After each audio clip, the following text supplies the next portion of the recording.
Man, I'm glad we were able to talk about hope. Yeah. And I haven't met one yet that hasn't been a facade. Yeah. It's Well, all been bullshit. All this stuff right. makes it blessed. Right. Well, I'm That's going to not keep at it because there's always hope. oh shit. Mercy on me. That's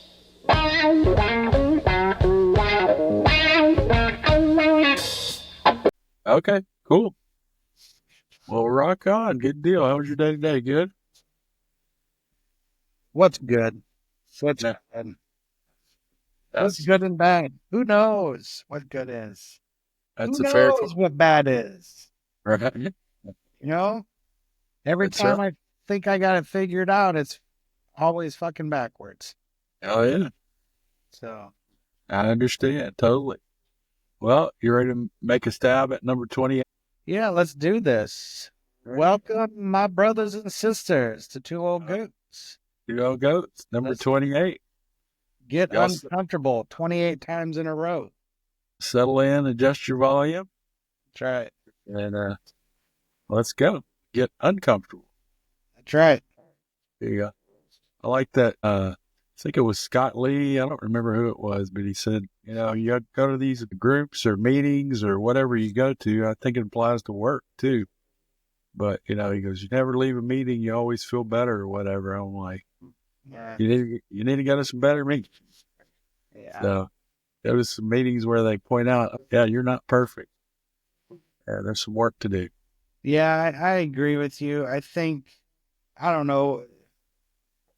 I think it's always a good feeling wherever you leave that you have that sense of, I got to do better. Right. But don't get me wrong. It's not that drab, dark depression feeling. I'm never good enough. It's not like that. Right. It's a positive of okay. I know what I got to do now. It's that kind of uplifting. Want to be better. Yeah. Not I have to be better. It's I want to be better. Yeah, absolutely. So I agree 100%. Well, that's a good place to be. I think there's a lot of people, I'm kind of hearing a little bit here and there that are just people just struggling with hope right now, I guess. I don't know whether it's kind of that mood you were saying yeah, just now, that down and feeling like funky or, what's the point? yeah.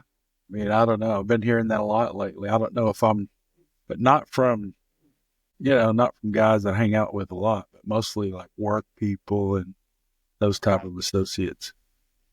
Well, But let's talk about that. Let's talk about hope for a little bit. I okay. think that's to me, I like to play with that. I think there's a big controversy against that because you hear it all the time, oh, I hope I get the sale or I hope I find the man of my dreams or I hope, and every mentor or anybody that I've ever looked up to never succeeded on hope. Yeah. You know, I'm not saying that hope's bad or good. I'm just saying that if all your chips are in the hope basket, Well, yeah. I think of it more as a starting point than uh, means of accomplishing anything. You know what I mean? yeah, I think it's more of a you have hope so you can get started. I think a lot of people are sitting on the sidelines right now and not. I guess I don't know. That's what came to me. Nobody came out and said, "Well, I don't have any hope." I'm just like, I'm yeah, so down, and here it is. Supposed to be 'tis the season. right. Well, I think if you align the word hope in your vocabulary with expectations of a result that you're not willing to work for, you're setting yourself up for failure. Yeah. Setting yourself up for disappointment, and it's going to be that way. Now, that's really not it. Now you're looking at, well, how can somebody else make my life better? Yeah. You know, I hope I get a college degree. Oh no, but I'm not going to go to college and actually do anything. But I'd really hope one day I get one. Right. Well, there you go. But there's some action. What's the saying? I think it's wish or hope in one hand and take a dump in the other hand and see which one fills up first or something like that. Isn't there some kind of saying like that? Well, that's what my mom used to say to me. I'd like, mom, I really want this. I really want this. And she goes, well, you can want in one hand and shit in the other and tell me which one fills up faster. Right. So I think that's in line with the wishing part of things. Yeah. Okay.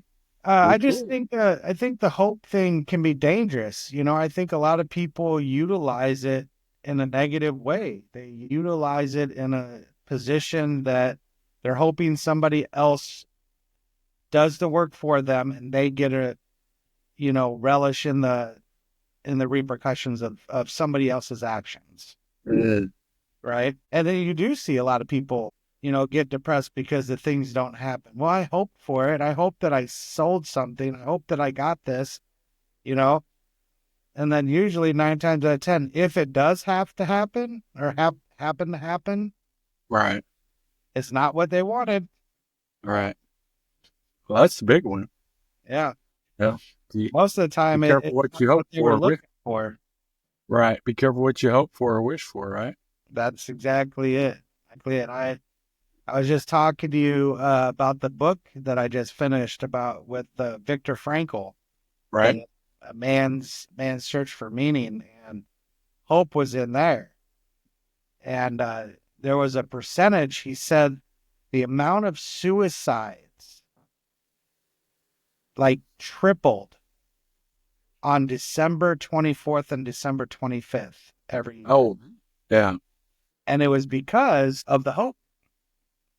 In their mind, they hoped that the war would have ended by Christmas or somebody would have got to them by Christmas Mm, because that's Jesus's birthday and all that stuff, which probably didn't work out for the Jews very well, but right. but that's what they were wishing for. And around that time frame, the suicide rate tripled. And how Victor survived, it wasn't about hope. He had to have a vision, a drive, a desire, right? Deep inside himself, not knowing and being okay with what's going to happen. Yes. His was the thought of kissing his wife, knowing that he may never kiss her again, Mm-hmm. right? But the thought, he wasn't hoping, he envisioned that he was going to kiss his wife. Mm-hmm. And so that got him through a lot of that stuff. Because eventually hope runs out. Mm-hmm. Hope runs out pretty fast, especially if you're not doing any actions on your part to Well, make it. that was it, and that was for people who don't know. I mean, explain a little bit. That was in a concentration camp. Yeah, it was back there, during the Nazis, and he was put in the Os Auschwitz. yes, concentration camp, Right. Auschwitz or something like that. But yeah, so he was in that concentration camp for many years, for several years. And it's an amazing story. It's he talks about it, his personal experience, what he saw, what he went through, what kept him alive, what kept his sanity. It's an amazing book. It's a page turner. Man, there is so truthfully, it really boils it down to the bare bones of life on what truly matters. What Mm-hmm. truly is the meaning of why we're here.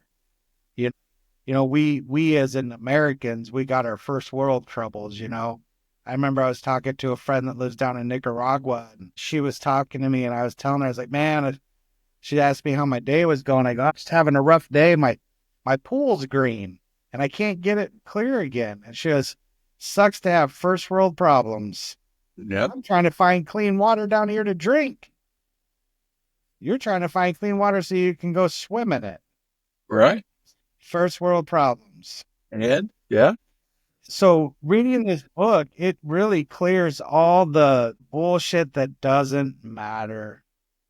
All the frivolous arguments and petty BS in this world that people get so over fixated on and become Karens and Todds, no offense, Todd. Um, and they just get overworked on it. I don't know, man. Something happens in their mind. I think it's just because they're not focused on where they're at. And you think that affects their hope? Absolutely. Absolutely. They hope this world's going to be a better place. Why they sit there and complain, but not do anything different. Yeah. Well, I think that's the key word, doing something different. Oh, absolutely. Yeah. Yeah. It's amazing how, people can say that, well, they have hope or whatever, but they keep doing the same thing over and over. Yeah. I mean, it's self-defeating in a lot of ways. Right. Well, I agree with you, and it's sad to hear that, especially like when you're in an addiction recovery type, situation, and hope is a step, right? Hope is a principle, right? But you can't rely on just that. There's other things that you need to do to make that hope come to life. Yeah. Because I believe hope is dead without action. Hope is like almost like a faith, I believe. Well, I think if you haven't got the commitment to either, it depends on what you're trying to accomplish, I think, with hope and all that. But if you don't have the commitment to stick to something because that's what's going to take, or a commitment to change what you're doing because it's not working. Right. If you don't have either one of those commitments, I think you're just kind of pissing up a rope. I agree with you. I think if you sit there and let's say you want to win a race, right? And someone asks you, how do you think you're going to do in the race? And your answer is, well, I hope I win. But there's action behind that. I was up before everybody else. I was in bed later than everybody else because I was doing triple workouts, doing all my research, learning the best methods of breathing, best methods of pacing myself. And I really worked hard. So I hope I win because I busted my ass for that. Mm-hmm. Hope, I think, is in good usability. Yeah, Okay? I agree. The other kind of hope almost lines up well with the I'll pray for you. Yeah. Shit ain't gonna get done, brother. No. And the number of those prayers that don't get prayed. That's amazing. Right. Crazy stuff. Well, cool. Yeah, I didn't have a whole lot on that. I didn't mean that as a topic, but I think it's something I'm seeing right now. Yeah. And I don't know if it has to do, what it has to do. I think maybe you're hitting along a good line. There's all these distractions and things that we're not really focused on what's important. Yeah. Visiting aunt's in the hospital. Yeah, she's 80, 87, 88, something like that. All the people that work there, I notice how they're real, the nurses and all that stuff, they're real upbeat and they weren't real somber or, worried or, stuff like that. She's not doing great. I'm not sure. They seem to think she's going to recover, and they seem real confident about that. And I was thinking how important that is to her family, the people that are there. Yeah. That these nurses and this crew that was working, I was impressed. I hadn't seen that in a long time. And I think that goes a long way. So, well, let's look at the word hope in this scenario because you almost said it. Yeah. I hope she gets better. Yeah. I probably did say it. Yeah. It's amazing what a habit it is. Right. So let's talk about it in that sense. When we're talking about loved ones or something that means something to you, right? Yep. And I hope she gets better. Right. Is that acceptable ways of viewing things, acceptable ways of looking at things? And I don't know. I mean, is that along the lines of trying to tell God that you think you might know better? Well, no, I don't think so. I think it's just an emotion. It's expressing an emotion that our culture's taught us, Okay. to express. The other thing I've been thinking about too is, when it gets to talk about people passing away and stuff like that, a lot of people get sad.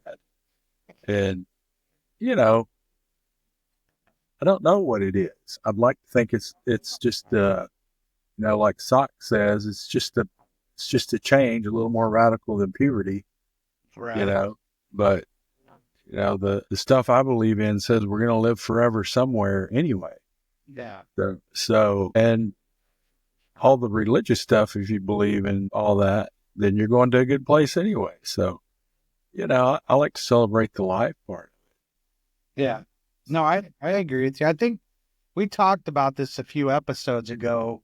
I think I was talking about certain people where they get so worked up and they were talking about anniversaries of when their parents died, anniversary of when their child died, or anniversaries.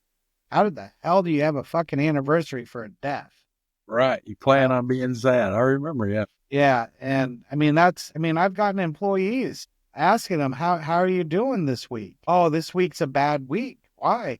Well, my mother passed away 14 years ago on this week. Yeah. I'm like, what? What? Right. And the amazing thing is, think about it for a second. Your mom doesn't want you doing that. She wants you living your life and growing and Yeah. contributing and stuff like that, not sitting around being sad because something happened a long time ago.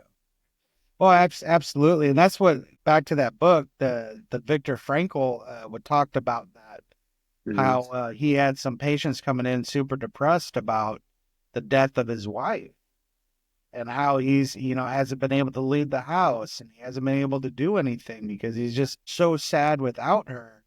And basically, Frankl flipped it around and basically said, how disrespectful is that? You know, I agree, 100%.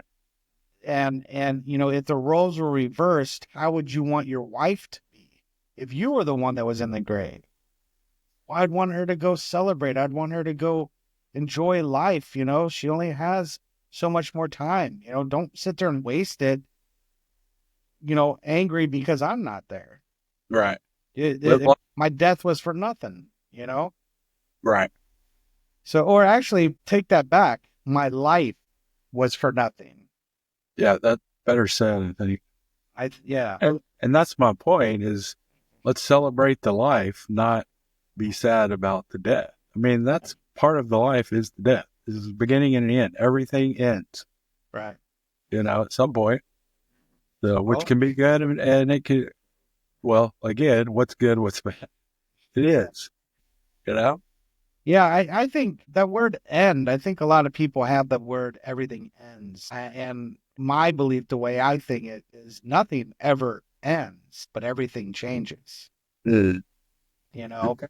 there Yep. is no true end, but the way you look at it today is not going to be the way you see it tomorrow. You There's a know? lot of that. Yeah, there's a lot of that going on right now. Oh, absolutely. Right. Absolutely. So Cool. I don't know. I mean, in that aspect, I guess if it's about a loved one that's going through a rough time, I guess it'd be along the lines, well, I hope either they get through it quickly or they get through it, or if it ends or the change, make it be quick and swift. Yeah. Either way, I want it painless. Yeah. Well, change is usually pretty quick. Yeah. It's the preparation and the anticipation and trying to predict like you think something. That's all takes a long time. But the Yeah. actual when it changes, it's just like a switch. Boom, it's changed now. Can't Yeah. go back. You know. Yeah, absolutely. Well, along those lines, if you do the prayer properly, just asking for the will of your higher power in all situations, there is nothing about prediction. There was nothing about any of that stuff. It's okay, so someone's about to die. What do I need to be doing? Right? Do I need to go talk to that person? Do I need to bring them something? Do I need to help them in the back end? Or do I need to get the hell out of the way? Right? Mhm. But instead, a lot of people sit there and they want to call everybody and post all this stuff and blah, blah, blah. And then they'll freaking be sad for a month because they never went down there to say their goodbyes. They never took action. And now they're going to be pissed off the rest of their life because they feel that they missed their moment. Yeah, or they feel like they have a regret, Yeah. something like that. Yeah. Yeah. Yeah, for sure. It's the funny thing is we always think we need to do something, we need to make a difference, something like that. But fact is, most of the time, we just need to show up, Yeah. and be there and be the support. If you show up, you'll figure out what you need to do, Well, or, I agree with you, Richie, but I think there's going to be times when you don't need to be showing up. You're not going oh, to yeah, be any good. well, I understand that. But even in that, we You're show still up showing up. in different ways. Yeah. There you go. I like that. Yeah. Yeah. But the fact is, and it's, you know, dear to my heart because it saved my life. A guy showed up, earlier in the 1930s, ended up Yeah. having a big effect on my life. And bless his heart, that guy's life didn't go the way he wanted, but the fact was he showed up at the moment he needed to show up, and it made the difference. We all should probably think about that. We get all wrapped up thinking about this hope stuff. How selfish and self-thinking is that? It's almost like getting on the lack of hope is like, I mean, if you have it, you have it. But like you said, let's start taking some action, because how selfish, self-centered is it to set on that and not participate, not be a part of your family, your life, your family, your whatever friends, whatever you got going. It's just a selfish, self-centered thing. I Right. think ultimately that I agree. self-pity, that's one of the things we have to watch for. Self-delusion, self-pity. Right. I think that self-pity is the lack of hope that, you know, people experience. We probably all experience it at some level, sometimes, occasionally, but not that much anymore. Yeah. So, No, I anyway, agree with you. I may say it, but I don't hear myself saying I hope for things anymore. mhm, In fact, I get a little irritated sometimes when I hear people hoping a lot. right. I hope this and I hope that. I'm like, what the hell do you know? Yeah. You Well, ain't then we're kind try. of, yeah, and we're kind of getting involved in the outcome again, or Right. having some, like you said earlier, some expectations about the outcome. Right. And it's above my pay grade. Yeah, So exactly. I don't think I need to be hoping on things that I have really no action to take on things. No, right here, right now. Yeah, Yeah. I just need to align myself up on action. What do I need to be doing right now? right. What's my, Yeah, I agree. I but agree. you know, when we talk about funerals and stuff, I think I've been uninvited to more funerals than I've ever been invited to. Really? Yeah. I don't think I've ever been uninvited to a funeral. Well, you've never met my wife, have you? I have met your wife. Maybe I didn't meet your wife. She's a different person when I met her, probably. Yeah, she's uninvited me to a lot of her family funerals. Oh, okay. Yeah. Yeah, I Because don't know about that. I'm an asshole and I don't look at funerals and death the same other people do, you Right. know. Yes. And don't get me wrong. I mean, I've cried Oh, yeah. when Oh, people for die, sure. I don't but think I could go to a funeral without crying. yeah, and there's no problem with that. It's Right. okay. It's Yeah, okay to cry. absolutely. But then you're going to hear about 3 hours of jokes. Right. And you can cry with a smile, And yeah, you know, or, not a big cheesy smile, but you're smiling inside. yeah. Well, I get called an asshole and I have no feelings and my heart's a rock, and I have no sympathy or empathy for anybody. And I just don't view death like that. I just think it's another level of existence, Mhm. truthfully. I Mhm. don't know what it looks like. I have my imaginations, I have my hopes. Sure. Don't we all? Yeah. But, I just, at the end of the day, I know the it really doesn't matter about the next level. I need to figure out where I'm at today. I like to use that phrase shoelaces. You What ever was heard that that? again? What was Shoelace. it? You ever heard of shoelaces? This- Yeah. Yeah, we don't do shoelaces anymore. Well, we need to be doing shoelaces more often. Yeah. You No, know tell me. what? You sent me those stretchy things, but I know you're not talking about that. What are you talking about? Well, I am talking about that. Once in a while you get depressed, anxieties, start thinking about hope. You start thinking about predictions and all these things, either, from the past or from the future, you know, when all you have to do is look down at your feet and look at your shoelaces and realize where you are. Okay, I don't think I heard that one. Yeah, I've been using that for years. Shoelaces. Yeah. Just look at your old shoelaces. Okay. It will get, I think it has to do with Dan Millman and Socrates. I think there was some part in there where it was, you have to look at I think he just said, look at your feet to see where you're at, because you're not back there and you're not up there. You're right here, right now. Right. So that's where your focus needs to be, sitting there worrying about what happened to you 30 years ago or what's going to happen to you in 30 years. It's really a moot point. You can do things to make your present better. You can do things to make your future potentially better, right? But that's really it. It's all action. The whole freaking thinking about it is just, it's a waste of time. The calamities, or as Mr. Klaus likes to put it, manufactured misery. It is. In a lot of ways, it is manufactured misery. It's not real. None of it's real. Yeah. Well, I think too, we keep a pretty, I think we do, or I try to. I don't think I'm full of myself because I'm still sober, but we keep a pretty good pulse on our hope or our depression type stuff, because to us, those are signs of basically untreated addiction.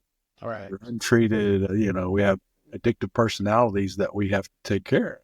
Yeah. And for me to get into that, a lot of times I have, because those are red flags or signs of I need to get back into treatment, which is, talking to other people about it, people in the program, or, somebody that has some knowledge and experience with it. Right. Then I need to get back to the basics, like, pray, meditate. Am I doing that? Especially the meditation part, I think, is a big part that people just don't do. And I think they're missing a big part there. I totally agree with you. I think, those are those depression and anxieties, right? If I have a fear of doing something, I need to be calling somebody. Right. Right. That goes with the anxiety, or with the depression, I'm just overthinking things and it's bringing me down, and I tend to not do my normal stuff. And depression, you can sink pretty fucking quick. So that's why it is important to have a good foundation of, people that will grab a hold of you real quick and smack you upside your head. Yeah. Well, let's get moving, right? Yeah. I think I've talked about some of that, in some of our past podcasts. Yeah. And some of that. And be honest, it scared me. Yeah. And it's been a long time since I've been scared. Yeah. I mean, that scared like that. Mm-hmm. Anyway, because it's especially scary whenever you feel like, man, I'm doing the stuff I need to be doing. Yeah. And then I have to re-examine that and say, am I really doing it? And do I need to be doing something else? There you go. Do I need to be talking, do I need to introduce somebody else, a new mentor, a new person, a newbie, get me a new guy to read with, a new person to talk to, or even mix in something, new thing at work, or just whatever, some kind of practice or something that gets me back in track or back in tune or whatever it takes. But there's, that maintenance. Yeah. Got to get into absolutely. Yeah. Yeah, and that's the key point, that foundation that moves and changes too. Sure. What's that one book? What got me there won't get me here. Yeah. What got me here won't get me there. Yeah. So, essentially, the group of guys I hang out with, that's gonna change. Yeah. Oh, the meetings I go to, that's going to change. Yeah. My meditations, that's going to change. The important thing is, am I involving with my evolution? Sure. You know, Growth. We call it growth. well, you call it gross, but I It'd like be a simple word. I like evolve. Evolving. evolve with evolving with my evolution. You don't like that? No, that's redundant. Redundant. Yes. So is change, Evolve and evolution. That's the same thing. but I'm evolving with my evolution. Okay. Okay. Let's go with that. It's gonna Well, be.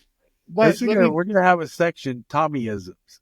All right. How about this? Let me tell you what. You get like Klaus. Sure. You Klaus pulled a you better word on watch me your today. mouth.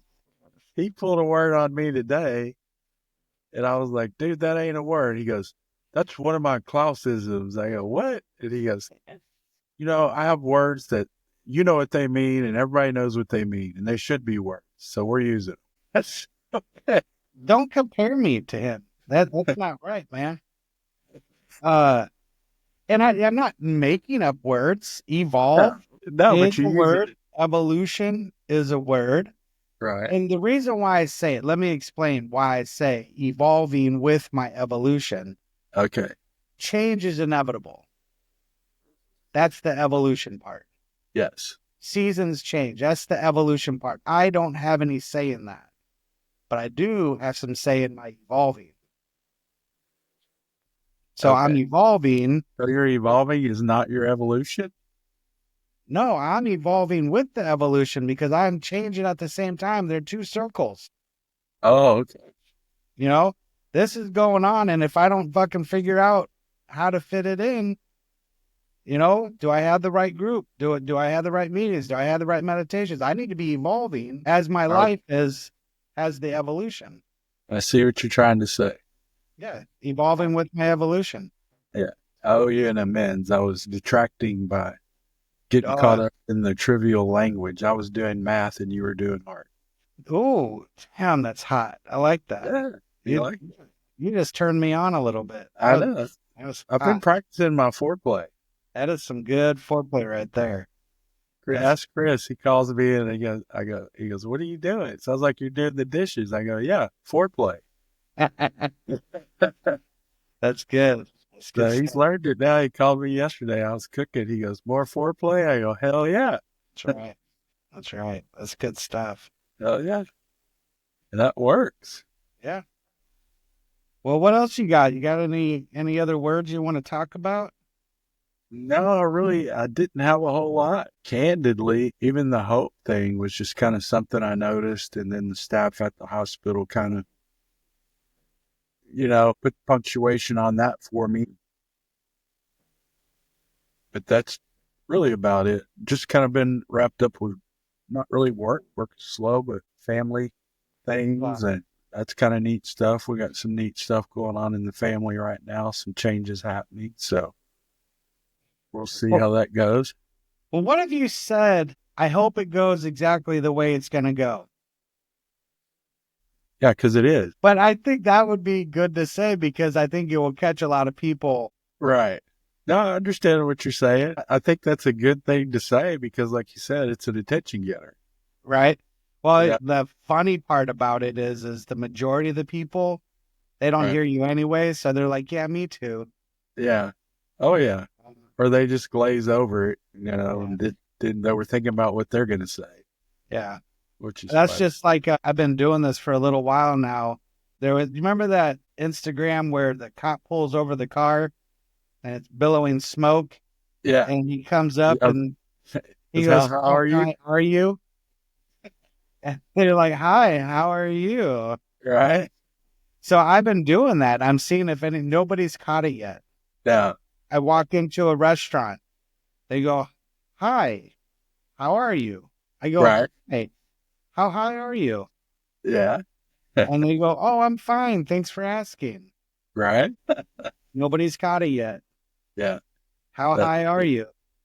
I've been rewatching Ted Lasso, Yeah. and one of the things they do, I really like the lively conversation. I know it's scripted and all that, but I think if a person focused a little bit, they could communicate like that. And one of the things I like that they do is he does a lot of like little sayings or little words, or he'll make a into like a line out of a movie or something, and then everybody around him will try to guess what it is. Yeah. And he said something about one of the players was having trouble, and the psychiatrist looks at him and he goes, "Yeah, it's a wigwam and a teepee. There you He's in a go. wigwam and a teepee." And she goes, "What?" And the other guy goes, "He's 2 tenths." So stuff I like that. remember. I mean, that would be fun and enjoyable, and Yeah. it'd be fun to communicate a lot more like that, and get see if people are paying attention or get Right. them to pay attention. It's just funny because last night I was talking to Danny after the meeting, and he talked about some good stuff. But one of the things he kept saying, or that we talked about afterwards, was he says that he goes, we're supposed to. He was talking about when something comes up, problem comes up. What's the actions to take? He goes, I call people, I do this, I do that. And I'm like, okay, so that's wrong. Right. He goes, no, that's what you keep telling me. I go, well, tell me what you do again. Well, I call people, So, well, what's the first thing you're supposed to do? Well, I call people. And I said, no, what does the book say? Well, the first thing you're supposed to do is ask God. There you go. Move it. And so he's like, and so I went around, everybody's standing out. Nobody got it. Russell got it. Oh yeah. He's the only one. He goes, I think you're supposed to ask God first. There you So go. then his dad, Daniel's talking. He goes, man, I did it again. I go, yeah, it's going to take you a couple of years to get over that. He goes, well, that doesn't make any sense. And I go, why doesn't it make any sense? And he goes, well, I've decided I'm going to change it. And I said, yeah, but you've been doing it for 40 years or however old you are. Right. You think you're going to change it just in 1 minute after you've been doing it your whole life? And he's like, I never thought of that. Well, yeah, it's the habit. Yeah. And so to break those and to think differently and to make people stop and think is the cool part. So I do like that. My favorite is when I say one of those things and they come back a couple days later and go, I got it. yeah.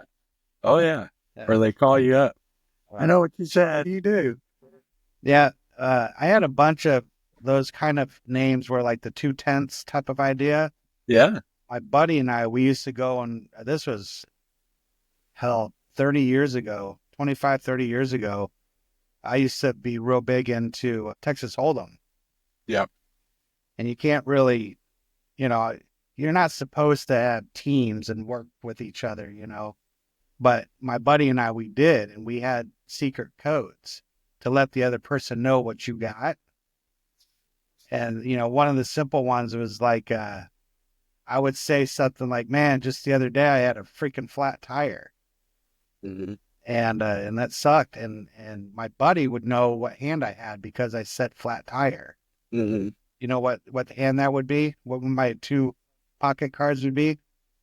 I don't know what it would be, but I'm thinking Full House or something. I don't know. I have no idea. I'm not a card player. I play blackjack. We played blackjack in teams. Same thing. It's a Jack 4. Because what's a Jack for? Yeah, what's a Jack for? I get it. Flat tire. A flat tire. So that's interesting. Yeah. Another one would be one of the more common hands. I would say that, I went over and,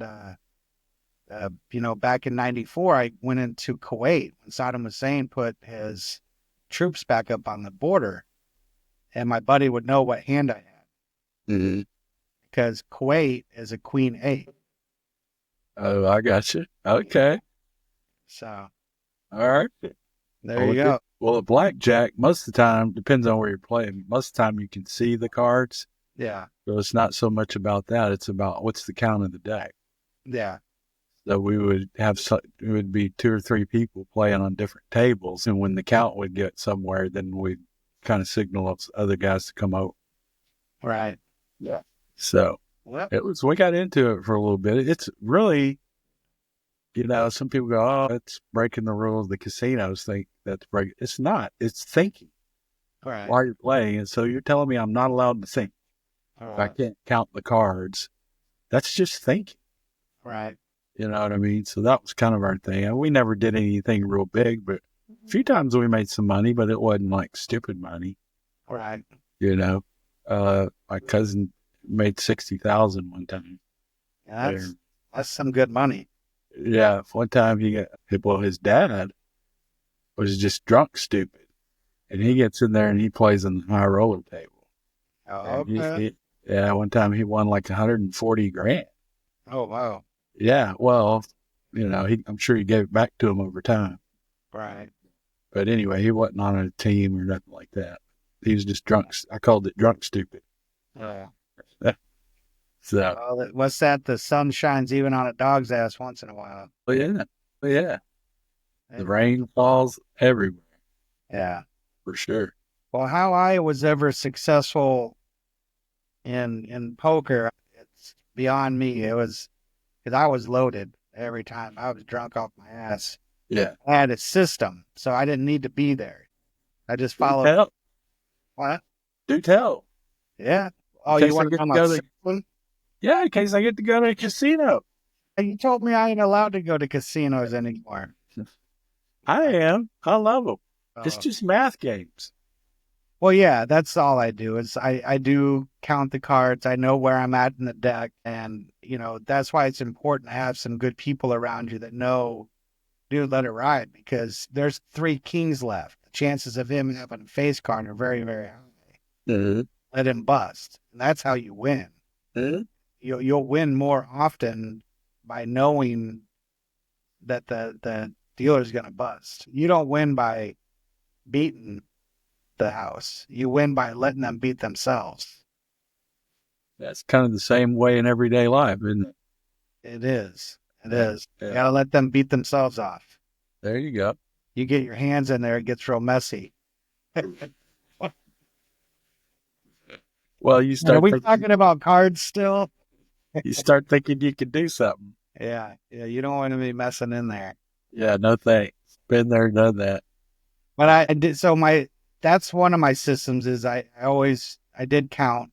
I wasn't exact on it, but I knew where I needed to be in the shoe, and I needed to be around people that knew when to hit and Right. when to let it ride.